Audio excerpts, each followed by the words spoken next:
समाचार अब तक, सत्य का साहस।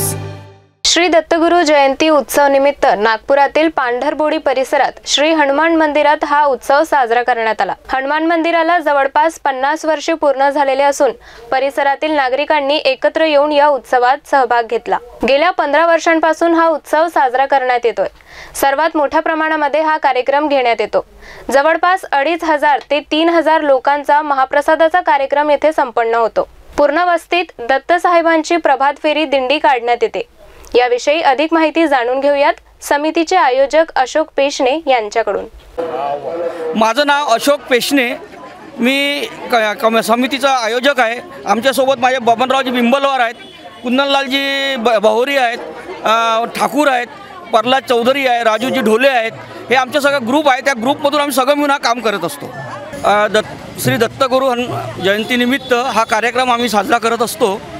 पांढराबोडी रामनगर येथील जी वस्ती आहे आणि मागील ह्या मंदिराला 50 वर्षे पूर्ण झालेले आहे आणि दरवर्षी आम्ही कार्यक्रम करत असतो। आमचे जे पूर्व होते म्हणजे आई वडील जे होते, आमचे आजोबा होते, त्यांनी हा कार्यक्रम सुरू केलेला होता। मागील 15 वर्षापासून आमचा जो आहे तरुण पोरांचा जो ग्रुप होता त्यावेळेसचा, त्यांनी आम्ही हा कार्यक्रम सुरू केलेला आहे। दत्त जयंतीचा कार्यक्रम आमच्या वस्तीमध्ये सगळ्यात मोठा कार्यक्रम हा होतो। त्यामध्ये कमीत कमी 2,500 ते 3,000 लोकांचा महाप्रसादाचा आम्ही कार्यक्रम घेतो आणि पूर्ण वस्तीमध्ये त्याची प्रभात फेरी आमची फेरी निघते, दिंडी म्हणून निघतो, जी पालखी निघते दत्त साईबाबाची।